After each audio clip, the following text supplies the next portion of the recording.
This is Taiwan Talk. This is Taiwan Talk on ICRT. I'm Eric Smith, and welcome to Taiwan Talk. In recent years, quite a few animal rights organizations have sprung up across Taiwan as awareness of the rights of animals begins to gain traction here. One such group, the Taipei-based Taiwan Society for the Prevention of Cruelty to Animals, works to promote the adoption of stray animals, but also investigates allegations of cruelty, and if necessary, works with local authorities to rescue abused animals.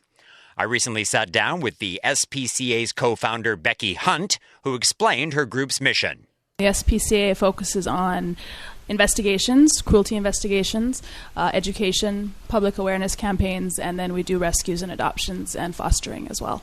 Who started this organization and how did it get started? It was myself, Connie Chang, her sister Annie Chang, and Sean McCormack, who's an expat who's been here for 15 years, I think. Right, yeah. And we started in 2009, around July 2009. Where do you keep all your animals? We don't have a shelter currently, so most of our animals are kept in foster care, foster homes, or we have an adoption corner in Pet Park, which is a pet store in Banqiao. So we have 2 spaces for adoptable animals there as well. So if an animal is adoptable, that means that you've taken it through like a test to see if it's compatible with living with humans, or is just any animal that needs a home? It's really any animal that needs a home. If the animals we rescue are more timid or scared, we would definitely put them into a foster home first before putting them into the adoption corner.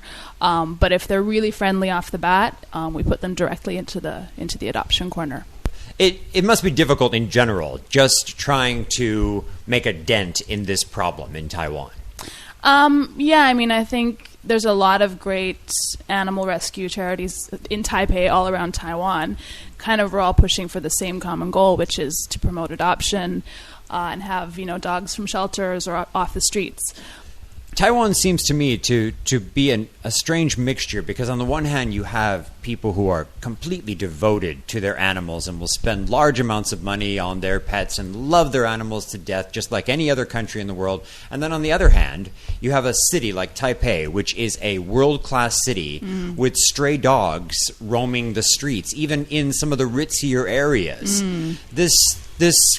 This combination is strange. Do you have any insights on this or anything that you've learned in your time here that can help explain why this is?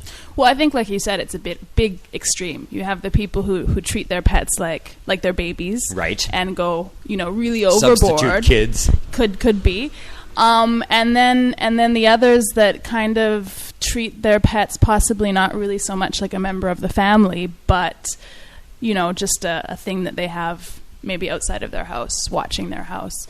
Our stance is that a lot of these problems are due to really a lack of education, awareness, letting the kids know that animals do have feelings too, and they are sentient beings, and they want to be treated like a member of the family, just like anyone else does. We have seen a lot of changes, in the younger grades, kindergartens and elementaries in the past few years. But I think, the adult generation now, unfortunately, were never given that education, so a lot of the problems stem from adults or even grandparents, thinking that dogs, for example, a dog that is in Chinese we call it a come and go, a watchdog. Right, okay. That we just keep tied up outside of our house, and that's okay, in a cage for their whole lives, because, they weren't really given that education, or that they don't have that thought process that, right. that the dog So it's not like they're necessarily being cruel. Perhaps some people just don't even understand what's going on here. To them, they're living in a different mental environment with relation to animals. Yeah, that's exactly it. It's a lack of knowledge, and not necessarily their faults, really. So a lot of what we do is also campaigning for social change. When we do investigations, a lot of our investigations are not intentional abuse. It's more considered neglect. So the person, when they hear you come in and say, hey, this is wrong, they're like, really? We try to be nice about it and not say this is wrong, but we give our suggestions and say this would be better for the welfare of the dog. And most of the time they're quite open to listening. I mean, we do get cases where they don't even want to talk to us. Uh-huh. But and can you call the cops in those situations? We do. I mean, if we really need the police help, we will call them. We also work together with the Taipei Animal Protection Office. So if it's something that we really need help on a case, if the owner isn't willing to change, then we definitely call them the second time and go together. When we return tomorrow, I'll ask the SPCA's Beki Hunt about some possible long-term solutions to the problem of stray animals. Thanks for tuning in to Taiwan Talk. I'm Eric Smith. This is Taiwan Talk. This is Taiwan Talk on ICRT. Welcome to Taiwan Talk. I'm Eric Smith, and today we're continuing our chat with Beki Hunt, the co-founder of the Taipei-based Taiwan Society for the Prevention of Cruelty to Animals. The SPCA's Beki Hunt told me the problem of stray dogs in Taiwan is the result of a combination of puppy mills and people abandoning their animals. There's definitely like puppy mills, breeders, Right. that once the bitch, the mother, has given birth as many times as she possibly can, then these dogs are either taken to a shelter, but usually not. They're usually dumped in the mountains by the breeders, and of course they're not fixed. So partially it's because of illegal breeders or puppy mill breeders. Partially it's like we talked about, a lack of education in the general public. So a lot of times, like there'll be movies out where, say, it's a husky in the movie. Right. And everyone, oh, wow, huskies are so cute. And then there'll be this mass demand for huskies. Right. And then everyone will go and get a husky. Which is a terrible dog for Taiwan, in my view. Awful dog for Taiwan. And then after about, probably 6 months, they're like, oh, wow. This is a massive wolf dog. This is a massive dog that requires a lot of work. I don't have the time. And so I'm going to possibly dump it in the mountains. And so the mountains is the favored dumping place. I would say. I mean, I think a lot of Taiwanese, or some Taiwanese, would think that they have a better chance I see. fending for themselves in the mountains Hunting rather than going to a shelter, because the public shelters do euthanize. How do you feel about that? Are you a non-kill person, or is it sometimes unavoidable? I think in situations where if the dog is injured beyond repair, or has a disease and it's at the point where there's really no way that it can be that it can recuperate, and it's just in too much pain, then that's something that we definitely support to end the suffering. So you're more of a realistic, pragmatic sort of attitude towards it. Sure. So how do we make a dent in solving this problem? What is it called? Capture, neuter, and release? TNR. Yeah. But this person explained to me that by keeping those stray dogs in that area, by putting them back where they were, another pack won't move in to their territory. But this doesn't seem to me like a solution to the problem. How do you feel about this?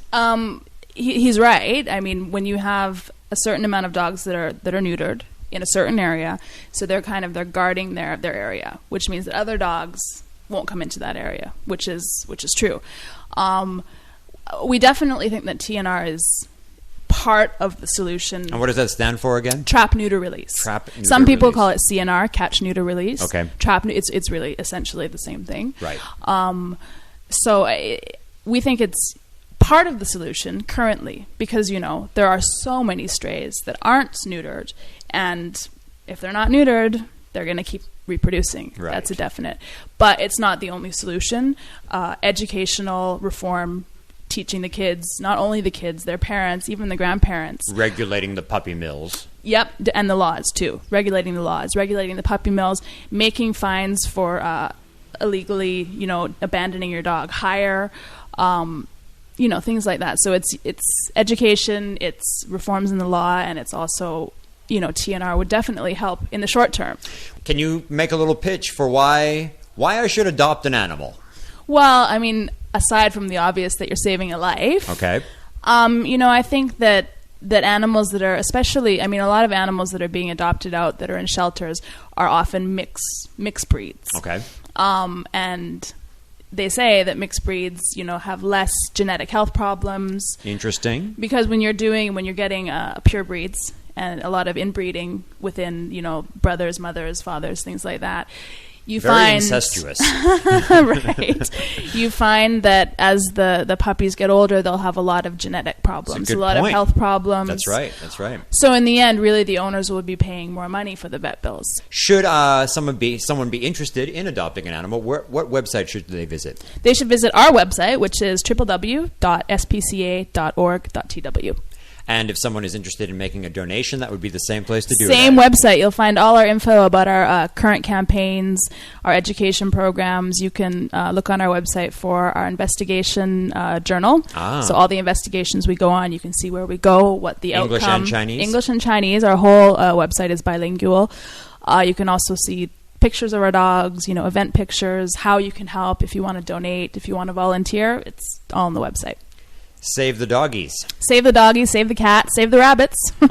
Thank you, Beki. Thanks. I appreciate your time. Okay, bye-bye. Thanks for tuning into Taiwan Talk. I'm Eric Smith. Please note that all of our episodes are available as podcasts on www.icrt.com.tw.